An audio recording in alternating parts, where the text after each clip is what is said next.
Shalom, selamat malam. Eh, saya Marlin Karamoy, berasal dari Jemaat Serpong Gracia, Tangerang, Banten.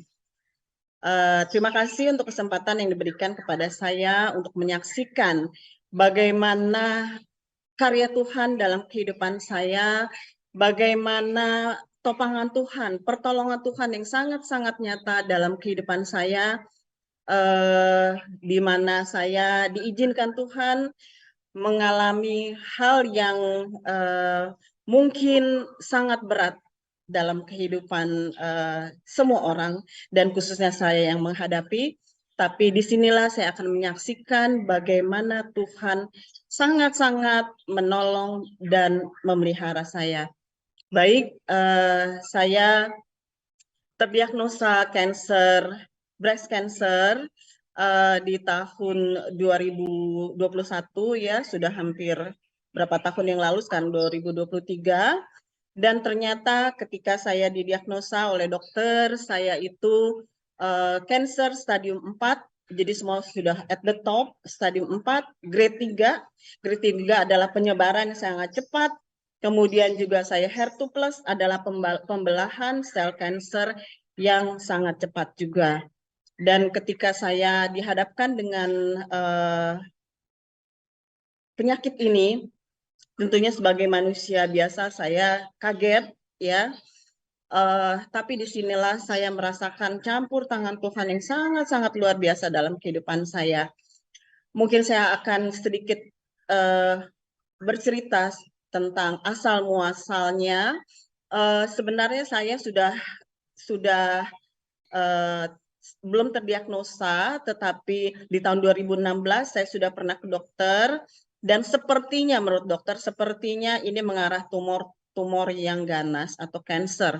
Tetapi pada saat itu ada satu ketakutan dalam diri saya, sehingga saya berobat dengan herbal pada saat itu.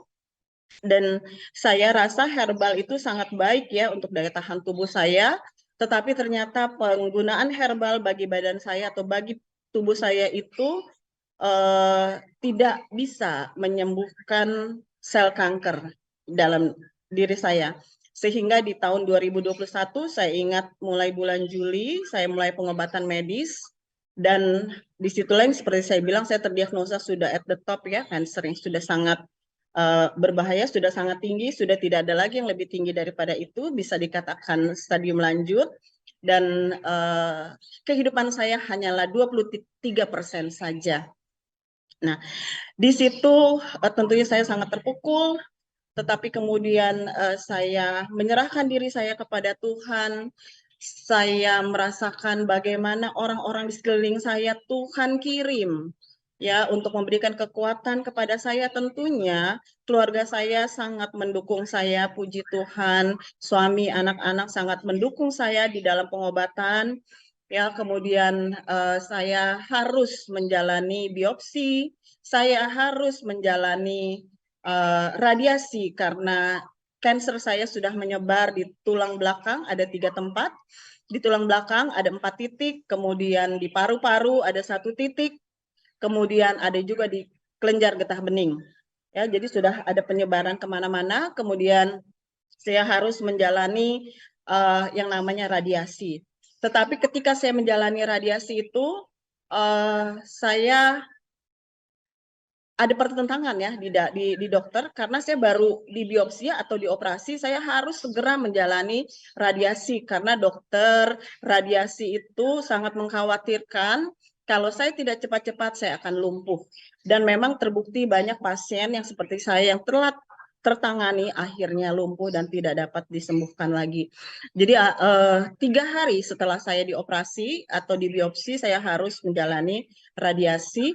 Dan inilah kuasa Tuhan yang pertama kali saya rasakan sangat-sangat luar biasa adalah luka saya atau hasil operasi saya itu kering, ya. Dan sepengetahuan saya, karena saya juga waktu lalu pernah ada di operasi buntu, pernah juga ada pengangkatan tumor, itu sembuhnya itu 7 hari sampai 10 hari. Tetapi ini dalam waktu 3 hari luka saya sudah kering, sehingga saya saat melakukan radiasi itu tidak bermasalah.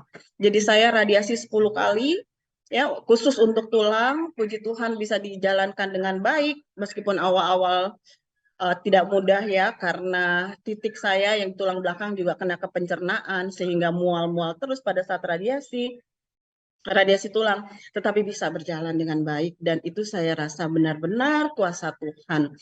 Dan yang keajaiban Tuhan yang berikut yang sangat-sangat saya rasakan adalah pengobatan kanker saya itu tidak bisa pakai BPJS. Jadi saya harus dengan biaya saya sendiri, dengan biaya keluarga. Which is pada saat itu masa pandemi, suami saya juga seorang kontraktor, tidak ada proyek yang sedang dilakukan.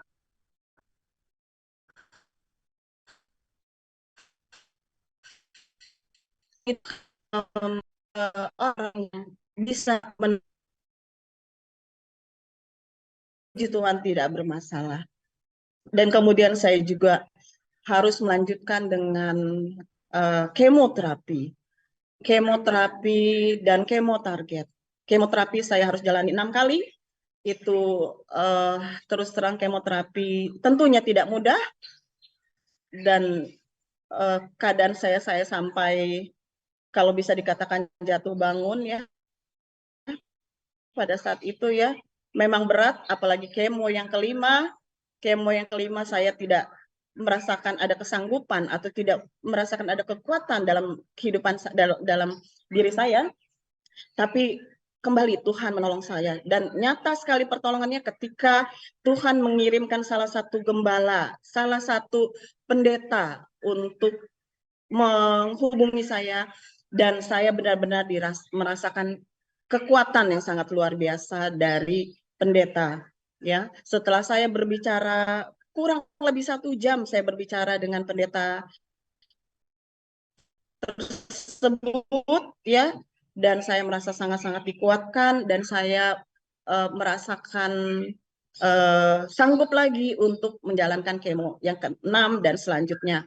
Dan saya menjalankan kemo target sampai 18 kali, dan kemo target itu saya baru selesai di bulan November yang lalu. Bulan November, tepatnya tanggal 25, saya baru selesai kemo target.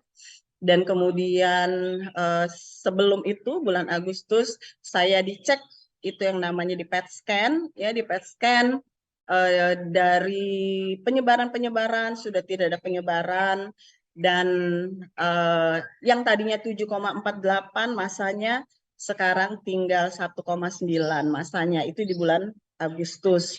Tapi kalau PET scan itu hanya boleh dilakukan 6 bulan sekali. Jadi di bulan ini saya harus melakukan kembali, tapi saya yakin dan percaya Tuhan itu sangat luar biasa membantu saya. Di saat-saat yang lalu pasti Tuhan juga akan menolong saya dan memberikan kepada saya hasil yang baik ketika PET scan itu selesai. Dan yang terakhir saya ke dokter, dokter menganjurkan saya untuk kembali kemoterapi. Kemo target selama 2 tahun. Jadi di situ juga saya sempat bimbang, sempat ketakutan juga, aduh kemo lagi gitu ya. Tapi inilah puji Tuhan ketika saya second opinion kepada ke dokter kebetulan dokter profesor ya, dan beliau mengatakan lanjutan kemo itu tidak perlu. Saya hanya diminta untuk menjaga pola makan saya, menjaga pola hidup saya. Hati yang gembira adalah obat yang manjur, tentunya kita ketahui bersama ya. Jadi perjalanan memang tidak mudah, tetapi saya yakin dan percaya ketika kita menyerahkan segala sesuatunya kepada Tuhan, maka Tuhan akan bertindak. Tidak akan dibiarkan orang benar itu selalu di dalam masa-masa kesukaran. Ya, ketika kita benar-benar minta kepada Tuhan, itu Tuhan tidak akan tinggal diam. Dan itu saya benar-benar merasakan hadirat Tuhan sangat luar biasa dalam kehidupan saya. Bagaimana saya menjalankan kehidupan saya itu day by day, kalau saya bisa katakan ya. Day by day, ketika saya bangun pagi hari, saya merasakan kesakitannya berkurang, saya mengucap syukur. Saya merasakan bayangkan 23% tinggal kehidupan saya menurut manusia. Tetapi lihat apa yang sudah Tuhan lakukan dalam kehidupan saya. Dan ketika saya didiagnosa ini, nah ini juga yang mungkin saya harus bagikan, saya puji Tuhan tidak terpuruk, tetapi saya digiring oleh Tuhan untuk melakukan hal-hal yang positif. Jadi pada saat itu saya, waktu masih pandemi ya, puji Tuhan, saya mengikuti Bible study, saya mengikuti grup-grup doa pagi, subuh, dan di situ banyak sekali yang mendoakan. Jadi benar-benar doa itu sangat besar kuasanya. Banyak sekali yang mendoakan. Saya sampai kaget waktu sahabat saya bilang, Li, nama kamu itu ada loh sampai di Semarang. Nama kamu ada loh sampai di Bali. Nama kamu itu ada loh sampai di Manado. Luar biasa. Luar biasa. Jadi saya yakin percaya, semakin banyak kita didoakan, maka kuasa Tuhan itu akan turun. Gitu. Jadi ini mungkin ya yang saya bisa saksikan ketika kita menghadapi segala macam problema, pergumulan kehidupan yang Tuhan izinkan terjadi, jangan kita lari dari Tuhan. Justru sebaliknya kita harus mendatangi Tuhan. Kita harus berserah kepada Tuhan. Dan ketika Tuhan yang mengendalikan kehidupan kita, niscaya saya yakin dan percaya ada sukacita yang tidak bisa kita bayangkan dari awal ya. Nggak bisa kita bayangkan. Dan sukacita itu yang saya rasakan.